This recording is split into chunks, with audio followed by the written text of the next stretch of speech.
15 دن کی قید تنہائی کاٹنے کے بعد آ رہے ہیں، تو میں 9 کے اوپر میں ذرا تفصیل سے کامنٹ کرنا چاہوں گا۔ اس کے بعد میں اپنا ذاتی طور پہ تھوڑا تجزیہ پیش کروں گا کہ بحیثیت قوم ہم کہاں پہ کھڑے میں ہیں۔ میرے خیال میں تیسری چیز میں یہ بات کروں گا کہ میرے خیال میں کیا کرنے کی ضرورت ہے پاکستان کو اس بحران سے نکالنے کے لیے، اور آخری جو ہے وہ میرا لائحہ عمل آگے کیا ہے، وہ میں یہ 4 چیزیں آپ کے ساتھ کور کروں گا۔ سب سے پہلے تو جی 9 مئی کو شروع کرتے ہیں۔ 9 مئی کے دن جو واقعات ہوئے اس کی مذمت جو ہے وہ تقریباً تمام لوگ کر چکے ہیں، لیکن میں ذرا سا تفصیل میں جان چاہتا ہوں کہ کیوں وہ واقعات جو تھے 9 مئی کے جو واقعات تھے وہ کیوں ملک کے لیے خطرناک تھے۔ جو اس دن ہوا، لوگوں کی جانیں گئیں، زخمی ہوئے لوگ، املاک تباہ و برباد ہوئی، سرکاری بھی اور نجی بھی، لیکن شاید سب سے زیادہ جو اس دن خطرناک بات ہوئی کہ ایسی تنصیبات جن کا فوج سے تعلق تھا ان کے اوپر حملے کیے گئے۔ فوج کا پاکستان کے اندر کیا اس کی اہمیت ہے، میرے خیال میں اس کا سب سے اچھا تجزیہ عمران خان صاحب نے پیش کیا، اور خان صاحب نے جیسے اور ایک دفعہ نہیں ایک سے زیادہ دفعہ وہ کہہ چکے ہیں یہ بات کہ مسلم ممالک کی طرف اگر آپ نظر دوڑائیں پچھلے 15-20 سال کے اندر تو آپ دیکھیں گے کہ کس طریقے سے تباہی دیکھی گئی ہے مسلم دنیا کے اندر۔ اور خان صاحب نے ایک سے زیادہ دفعہ کہا ہے کہ اگر وہ نہ پاکستان میں ایک ڈسپلنڈ اور طاقتور فوج ہوتی تو شاید ہمیں بھی ویسے ہی حالات دیکھنے کو ملتے جیسے شام کے نظر آئے، جیسے عراق کے نظر آئے۔ اسی کے ساتھ ساتھ خان صاحب نے یہ بھی کہا کہ مجھ سے زیادہ پاکستان کو میرے فوج کی ضرورت ہے، بحیثیت وزیر اعظم کہا تھا یہی کنونشن سینٹر میں۔ تو ایک خاص فوج کی اہمیت ہے پاکستان کے اندر، اور ظاہر ہے فوج کی طاقت جو ہے صرف اس کی بندوقوں سے نہیں ہوتی، فوج کی طاقت جو ہے وہ جب قوم پیچھے کھڑی ہوتی ہے تو فوج کی طاقت بنتی ہے۔ اور اس دن جو مناظر دیکھنے کو ملے وہ نہ صرف قابل مذمت ہے بٹ ایک بہت بڑا لمحہ فکریہ ہے پاکستان کے لیے کہ کیوں ایسی صورتحال پیدا ہوئی، اور ظاہر ہے اس سے جو پیغام دیا ملک کے باہر وہ بھی انتہائی تشویشناک پیغام ہے۔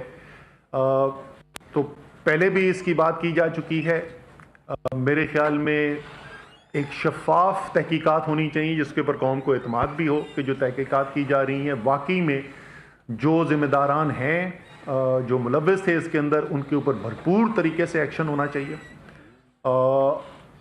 لیکن ساتھ ساتھ یہ بھی ہونا چاہیے کہ جو بے گناہ ہیں، کیونکہ اس وقت ہزاروں لوگ جو ہیں وہ جتنی میرے پاس نالج ہے، میں تو جیسے میں نے کہا میں 15 دن کی قید تنہائی سے آ رہا ہوں، لیکن جو میں نے سنا ہے اس وقت ہزاروں کارکن جو ہیں وہ لوگ زیر حراست ہیں، اور ظاہر ہے ان میں سے ایک بہت بڑی تعداد ایسے لوگوں کی ہے، شاید تقریباً تمام لوگ ایسے ہوں گے، بہت کم ایسے ہوں گے جو ملوث ہوں، اور زیادہ تر ایسے لوگ ہیں جو بے گناہ ہیں۔ تو ان کو چھوڑنا بھی جو ہے اور جلد سے جلد چھوڑنا جو ہے وہ بہت ضروری ہے۔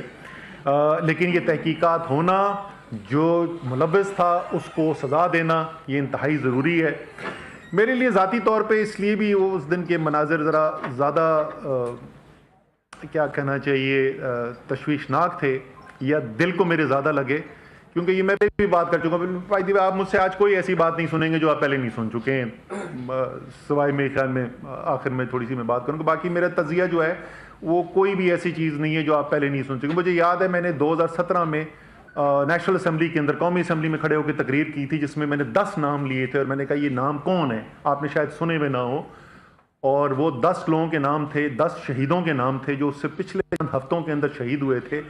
اور جیسا میں نے اس دن کہا تھا اور آج پھر کہہ رہا ہوں، آپ کا اور میرا دفاع کرتے ہوئے، تو فوج جو ہے وہ صرف ان 2-3 بڑے جرنیلوں کا نام نہیں ہوتا جن کے نام ٹیلی ویژن کے ٹاک شوز کے اندر لیے جاتے ہیں یا جن کی پریس کانفرنسز کے اندر بات کی جاتی ہے۔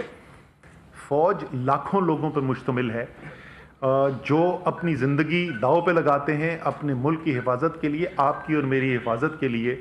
اور جیسے میں نے کہا میرے لیے ذاتی طور پہ اس لیے تکلیف دہ تھا، میرا 3 نسلوں سے فوج سے تعلق ہے، یہ بات بھی پہلے سے مشہور ہے. اور مجھے بڑا فخر ہے اس بات کا کہ کوئی 1965 کے بعد سے کہ جنگ سے لے کے اگر آپ وار اینڈ ٹیرر تک اٹھا کے دیکھ لیں، کوئی بھی ایسی صورتحال نہیں ہوئی جہاں میرے خاندان کا، میرے والد، میرے بھائی، میرے بھتیجے، وہ انہوں نے اپنی زندگی داؤ پہ نہ لگائی ہو ملک کے دفاع کے لیے. تو اس لیے جو بھی تعلق رکھتا ہے، جو بھی اہمیت کو سمجھتا ہے، اس سب کے لیے وہ تکلیف دہ مناظر تھے. تو ایک تو یہ 9 مئی کے بارے میں یہ ضرور اپنے کہنا چاہتا تھا، اور میرے خیال میں تقریباً تمام قوم کے ساتھ جو ہے یہی اظہار خیال کیا گیا ہے، تو یہ کوئی بڑی یونیک بات میں نے نہیں کی ہے. لیکن اس کے ساتھ ساتھ صرف 9 مئی نہیں ہے، ہماری قوم اس وقت کدھر کھڑی ہوئی ہے، کہاں پہ ہم ملک کو لے کر آ گئے ہیں. میں ملک کو دیکھ رہا تھا، تجزیہ کر رہا تھا، جیل میں بیٹھ کے ٹائم بہت ہوتا ہے سوچنے کا، تو میں نے کہا 5 بڑے سٹیک ہولڈرز ہیں اس وقت پاکستان کے اندر. پاکستان کی عدلیہ، اعلیٰ عدلیہ میں تقسیم ہوا ہے، سارا پاکستان دیکھ رہا ہے کہ عدلیہ تقسیم ہے. عدلیہ فیصلے کرتی ہے، عمل درآمد نہیں ہوتا. ایک عجیب و غریب صورتحال ہے کہ وہ عدلیہ جس کے بغیر آپ کی آئینی طرز حکومت ممکن نہیں ہے، جس کے بغیر جمہوریت ممکن نہیں ہے، اس عدلیہ کے آپس میں اختلافات پیدا ہوئے میں اور اس کے فیصلے جو ہیں زمین پہ امپلیمنٹ نہیں ہو رہے. یہ کتنی خطرناک صورتحال ہے ملک کے لیے. دوسرا اہم سٹیک ہولڈر پاکستان کی فوج، ابھی میں تفصیل سے بات کر چکا ہوں مئی 9 کو کیا ہوا اور کیا وہاں پہ صورتحال پیدا ہوئی بھی ہے. تیسرا بڑا سٹیک ہولڈر پاکستان تحریک انصاف. میری ذاتی رائے کے اندر پاکستان کی سب سے بڑی سیاسی پارٹی، واحد قومی پارٹی، ہزاروں ورکر جو ہیں اس وقت جیل میں پڑے ہوئے ہیں، بیشتر قیادت جو ہے وہ جیل کے اندر ہے. سو سب سے بڑی تحریک جو سیاسی پارٹی ہے اس کے یہ حالات ہیں. پی ڈی ایم ہمارے سیاسی حریف ہیں اور بڑی شدید ہماری آپس میں مخالفت ہے، لیکن ایک سیاسی حقیقت ہے. میرے خیال میں آج یہ میرا ذاتی تجزیہ یہ ہے کہ اگر آج الیکشن کرا دیا جائے تو آج وفاق میں، پنجاب میں اور خیبر پختونخوا میں تحریک انصاف کی حکومت بنے گی، اور سندھ اور بلوچستان کے اندر پی ڈی ایم کی حکومت بنے گی یا پی ڈی ایم کی جماعتوں کی حکومت بنے گی، اور وفاق کے اندر بھی ٹھیک ٹھاک تگڑی اپوزیشن بنے گی. ہو سکتا ہے کہ ان کی رائے اس سے مختلف ہو، لیکن میری رائے میں تو وہ بھی یہ جو ایک اتنی بڑی سیاسی حقیقت ہے، ان کی سیاست جو ہے وہ پچھلے 13 مہینے میں اس کا بیڑا غرق ہو گیا اور وہ کمزور ہو گئے. جب پاکستان میں صرف پارٹیاں کمزور ہوتی ہیں تو اس سے پاکستان کی جمہوریت صرف نہیں، پاکستان کا ملک کمزور ہوتا ہے. تو یہ چوتھا سٹیک ہولڈر ہے. لیکن ان چاروں سٹیک ہولڈر سے زیادہ اہم سٹیک ہولڈر ایک 5واں سٹیک ہولڈر ہے، اور وہ ہے پاکستان کی عوام. وہ 25 کروڑ پاکستانی. اس 25 کروڑ پاکستانی کے ساتھ پچھلے 13 مہینے کے اندر کیا ہوا ہے؟ اس 13 مہینے کے اندر پاکستان کی تاریخ کی بدترین مہنگائی کا اس کو سامنا کرنا پڑا ہے. خوفناک حد تک بڑھتی ہوئی بے روزگاری دیکھنے کو مل رہی ہے. ایسی معیشت کے حالات کبھی پاکستان نے دیکھی نہیں جیسی اس وقت صورتحال پاکستان کے اندر پیدا ہوئی ہوئی ہے. تو ایک عام پاکستانی کی زندگی جو ہے وہ مشکل ہوئی ہوئی ہے اس وقت، تکلیف میں اس وقت ایک عام پاکستانی. تو کرنا کیا ہے؟ اگر سارے سٹیک ہولڈرز ہیں، یا تو کسی کا فائدہ ہو رہا ہو نا، کسی کے تو حالات اچھے نظر آ رہے ہو، سارے سٹیک ہولڈرز کے لیے اگر خرابی نظر آ رہی ہے تو اس کا مطلب جو 13 مہینے سے ہو رہا ہے وہ ملک کے لیے ٹھیک نہیں ہے. اس کا مطلب کچھ مختلف ہونے کی ضرورت ہے. اور میرے خیال میں اس سب کی ذمہ داری بنتی ہے کہ اس کے اندر سب اس صورتحال کو، میں نے بار بار کہا ہے، کئی مہینوں سے میں کہہ رہا ہوں، میں یقین رکھتا ہوں، بدقسمتی سے میں یقین رکھتا ہوں کہ میں ٹھیک کہہ رہا ہوں کہ 1971 میں بنگلہ دیش بننے کے بعد سے پاکستان کے لیے اتنے خطرناک حالات پیدا نہیں ہوئے جیسے آج پاکستان کے حالات ہیں.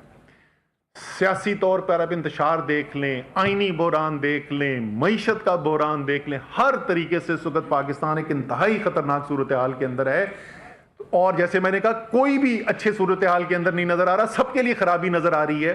تو کرنا کیا؟ یہ ذمہ داری جو ہے، یہ بات بھی جو میں کہہ رہا ہوں، یہ میں بار بار دہراتا رہا ہوں، یہ سیاسی لیڈرشپ کی ذمہ داری ہے کہ انہوں نے ملک کو ادھر سے نکالنا ہے.